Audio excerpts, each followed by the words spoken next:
Kolkata night rider কিন্তু একটা সমস্যায় বেশ কয়েকটা সিজন ধরে ভুগতে চলেছে, সেটা হচ্ছে একজন ভালো ইন্ডিয়ান উইকেট কিপার ব্যাটসম্যান। তো এই অকশানে কেকেআরের কাছে অনেক টাকা রয়েছে, তো কেকেআর কি পারবে একজন ভালো ইন্ডিয়ান উইকেট কিপার ব্যাটসম্যানকে নিয়ে আসতে? কোন প্লেয়াররা অ্যাভেলেবেল রয়েছে, কাদের আসার চান্স রয়েছে, কোন প্লেয়াররা বেস্ট অপশান হতে পারে কেকেআরের জন্য, সেই নিয়েই আলোচনা রয়েছে মূলত এই ভিডিওতে। তাই ভিডিও শুরু করার আগে একটাই রিকোয়েস্ট, চ্যানেলে যারা প্রথমবারের জন্য এসেছো মনে করে চ্যানেলটাকে সাবস্ক্রাইব করে নিও, তাহলে প্রিয় দলের খেলার সমস্ত আপডেট তোমরা এখানে পেয়ে যাবে। তো চলো আর দেরি না করে ভিডিও শুরু করা যাক। তো কেকেআরের কাছে যে সমস্ত ইন্ডিয়ান প্লেয়াররা রয়েছে তাদের মধ্যে উইকেট কিপার ব্যাটসম্যান যারা ছিল তারা কিন্তু আর নেই। তার মধ্যে একজনের প্লেয়ারের কথাই বলবো, লুবনিশ সিসোদিয়া। প্লেয়ারটা কিন্তু বিগ হিটার, এর আগে আমরা তাকে প্র্যাকটিস ম্যাচে দেখেছিলাম বড় বড় ছয় মারতে। নো ডাউট একজন ভালো প্লেয়ার, কিন্তু তাকে শেষ পর্যন্ত কোনো ম্যাচেই সুযোগ দেওয়া হয়নি এবং শেষ পর্যন্ত তাকে রিলিজও করে দেওয়া হয় এবং বিদেশি উইকেট কিপার ব্যাটসম্যানদেরও রিলিজ করে দেওয়া হয়। তো কেকেআরে কিন্তু অবশ্যই দরকার একজন ইন্ডিয়ান উইকেট কিপার ব্যাটসম্যান। তো সেই জায়গায় কিন্তু রিসেন্ট টাইমে যেরকমটা শোনা যাচ্ছে আঙ্ক্রিস রঘুবংশী, সে কিন্তু উইকেট কিপিং যথেষ্ট ভালোভাবে প্র্যাকটিস করছে এবং এই যে সৈয়দ মুস্তাফা আলী ট্রফি, সেখানে কিন্তু তাকে as a wicket keeper batsman হিসাবে কিন্তু তাকে স্কোয়াডে রেজিস্টার করানো হয়েছে।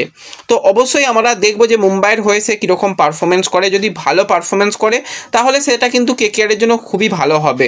এবং এর আগেও কিন্তু আঙ্ক্রিস রঘুবংশী কম বেশি উইকেট কিপিং করেছে, তো প্লেয়ারটা উইকেট কিপিং করতে পারে, কিন্তু কেকেআরের কাছে যে সমস্ত বোলাররা রয়েছে তাদের বল জাজ করা কিন্তু খুব কঠিন ব্যাপার।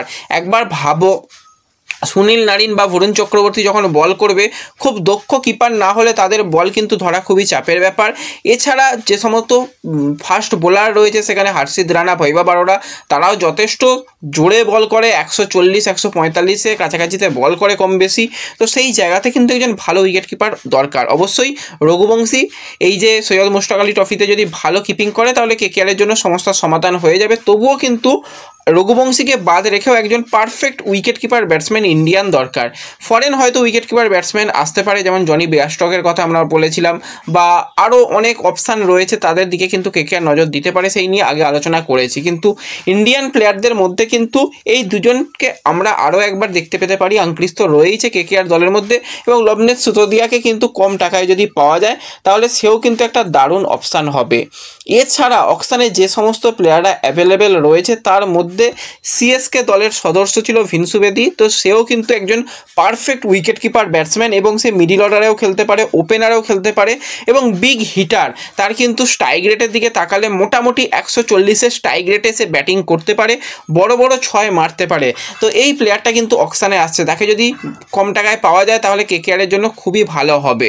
কারণ সিএসকের কাছে অলরেডি উর্ভিল প্যাটেলের মতন প্লেয়ার রয়েছে, যাকে নিয়ে আমরা এর আগেও আপডেট দিয়েছিলাম যে উর্ভিল প্যাটেলকে কেকেআর টার্গেট করতে পারে, নিতে পারে, কিন্তু নেয়নি।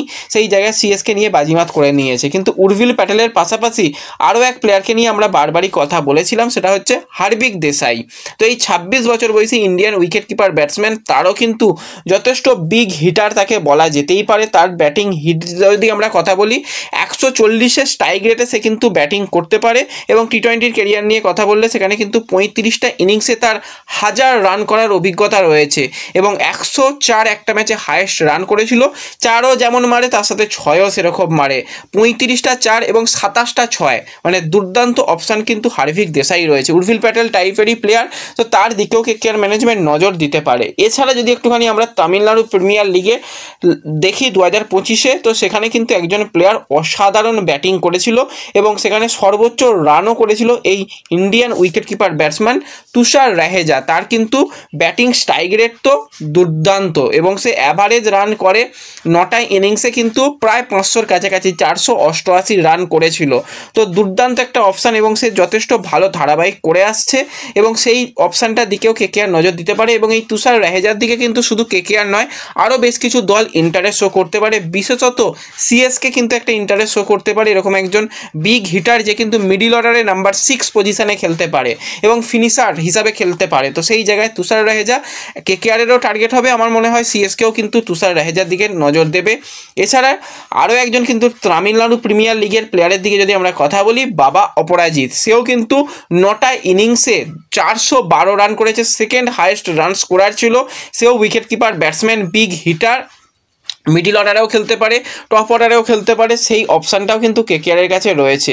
তো এই প্লেয়ারদিকে দিয়ে নজর দিতেই পারে। এছাড়া যদি দিল্লি প্রিমিয়ার লিগ নিয়ে কথা বলি, সেখানে ভাই আলাদাই একজন ব্যাটিং করেছে, সেই প্লেয়ার হচ্ছে ধাউইয়া। তো এই প্লেয়ারটার কঠিন নাম একটু আমি স্ক্রিনে দিয়ে দেবো, দেখে নেবে।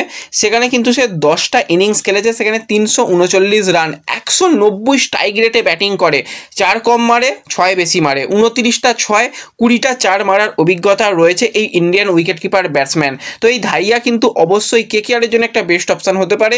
যদি কেকেআর এই প্লেয়ারকে নেয় তাহলে কিন্তু একটা দারুণ কিন্তু wicket keeper batsman, big heater, opener, এমনকি সে নাম্বার 4-5-এও খেলতে পারে। তো অনেকগুলো অপশান এনে দিতে পারে এই ধাইয়া। তো অবশ্যই কেকেআর তো রঘুবংশীকে রেখেছে যেরকম, তার সাথে সাথে যদি এই ধাইয়ার দিকে নজর দেয়, বা যদি টিএনপিএলে যে প্লেয়ারটা রয়েছে সেই প্লেয়ারের দিকেও যদি নজর দেয়, বা যদি এক্সপিরিয়েন্সের কথা বলো, তাহলে হার্দিক দেশাইও কিন্তু কেকেআরের জন্য বেস্ট অপশান হতে পারে। তো এগুলোকে নিয়ে আলোচনা করলাম। তোমরা তোমাদের পছন্দের উইকেট কিপার ব্যাটসম্যানকে কেকেআর দলে কি দেখতে চাও, সেই প্লেয়ারের নাম কিন্তু আমাকে কমেন্টে জানিও। ভিডিও ভালো লাগলে লাইক শেয়ার করে দিও, চ্যানেলে প্রথমবারের জন্য এলে সাবস্ক্রাইব করে নিও। দেখা হবে পরবর্তী ভিডিওতে, ধন্যবাদ।